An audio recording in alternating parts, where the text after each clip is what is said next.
Hi, Paul Sackis, Good News Broadcast, speaking to Dr. Jeffrey Gudin. Hi, Doctor. How are you? Good morning, Paul. Thanks for having me. Okay. Well, you're doing some important work here. Anesthesiologist and director of the Pain Management Center at Englewood Hospital, New Jersey, an affiliate of Mount Sinai here in New York. Pain Awareness Month brings breakthrough relief. Oh, really? Okay. Prescription drug abuse, a public health epidemic? Question mark. Oh, boy. Okay. So what are some facts? Well, Paul, pain has become, first line in medication today. We know that it's the #1 symptom that brings a patient to see a doctor or a nurse is some complaint of pain. We know that we've been recognizing more and more a variety of chronic pain syndromes, and it's estimated that at least 50 million Americans suffer with some type of chronic pain.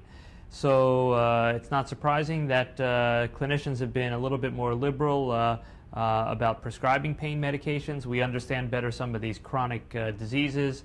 Most people thought about using the strong morphine-like drugs for cancer pain only, but it turns out that it's really the only class of medicine, Paul, the morphine-like drugs, that we have to treat any severe pain. So doctors have been using more of these controlled substances.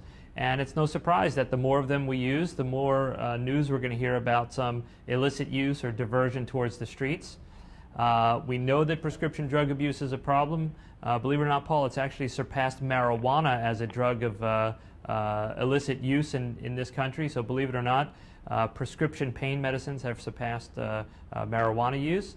And kids today know that 40% of kids think that it's safer to take a pill that they get out of the medicine cabinet, a prescription drug, than it is to use a street drug. So again, all these things lead up to a rampant rise in the rate of drug abuse in this country. Okay. Well, actually, I've done some stories actually with the government in this regard of use of young people taking their parents' prescriptive drugs, and that's a no-no.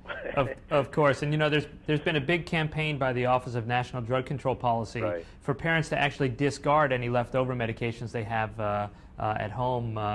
Hit the medicine chest, the medicine cabinets, and throw away those old medications. Don't wait till your kids have grown up enough that they can get their hands, or their friends can get their hands on your prescription drugs.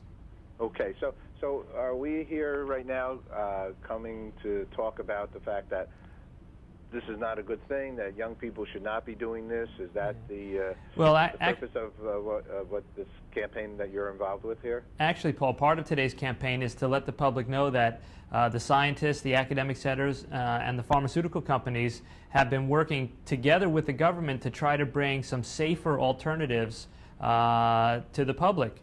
I mentioned before morphine and the morphine-like drugs, the controlled substances. As of now, they're probably our only choice for patients with severe pain, in addition to some non-narcotic analgesics. So what we're here to talk about today is actually the FDA just recently approved a new type of morphine drug called Embeda, E-M-B-E-D-A. And the advances of this drug, Paul, are that it has a built-in blocker on the inside of the capsule. So if a pain patient takes this new morphine preparation the way they're supposed to, the blocker stays hidden, it never gets released, and they get good pain control. But we know that the abusers, the misusers, the addicts, they tend to crush their pills, they tend to chew their capsules, they try to defeat these delivery systems. And Embeda is such, the technology is that if they crush or chew or tamper with the delivery system, it releases this blocker of opioids and hopefully reduces the likability or the euphoria associated with some of these drugs. Aha. Okay. Well, that's good news. It sounds like it was thought out. I mean, how prevalent is it that young people are taking the prescription? You said it's overwhelmed marijuana use? Yeah, in the last 2 years, it certainly has surpassed the use of marijuana as far as illicit drug use goes. And like I mentioned, kids have a reliable source in the medicine cabinet. They know the drug is pure. When they buy drugs on the streets, they're not really sure what the ingredients are. But here they know these are pharmaceutically prepared preparations. We've all heard about these farming parties, and not with an F but with a PH, farming, where kids will just go to the medicine cabinets and bring a whole host of drugs, not just narcotics but antihistamines and antidepressants, and not even knowing what the tablets are, the kids will take them. So really one of our most important messages today is it's time we step up to the plate to safeguard these medications. Doctors are taking the appropriate steps. We're screening our patients better. We're tightening the leash. We're giving smaller quantities when we can. We're communicating with pharmacies, trying to keep track of the medications.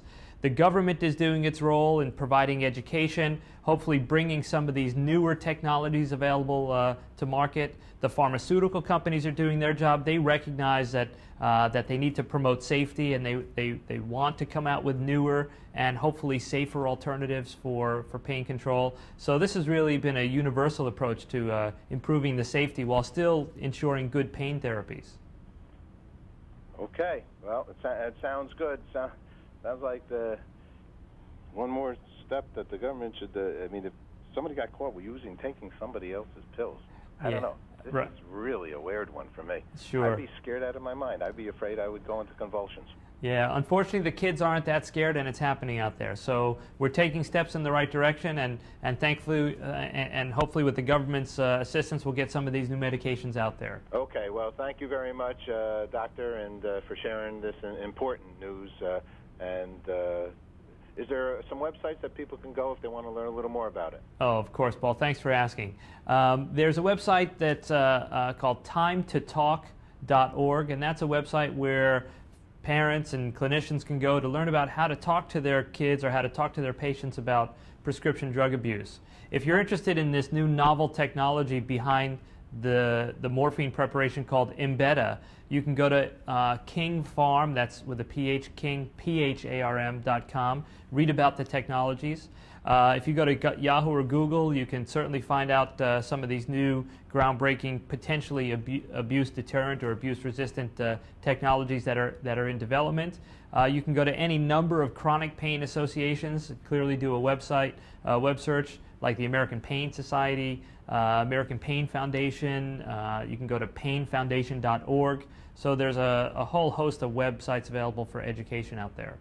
Okay, and let me just add, Doctor, that your pain management center in Englewood Hospital is renowned worldwide. That's dealing correct. With this subject. This is one of your fortes, isn't it? That's correct, Paul. I run the acute and the chronic pain center at Englewood Hospital, so we see all types of conditions. We have clinical trials going, and we tend to do a lot of teaching for community physicians as well. Okay, well, thank you for doing that. Thanks so much. Okay, bye-bye.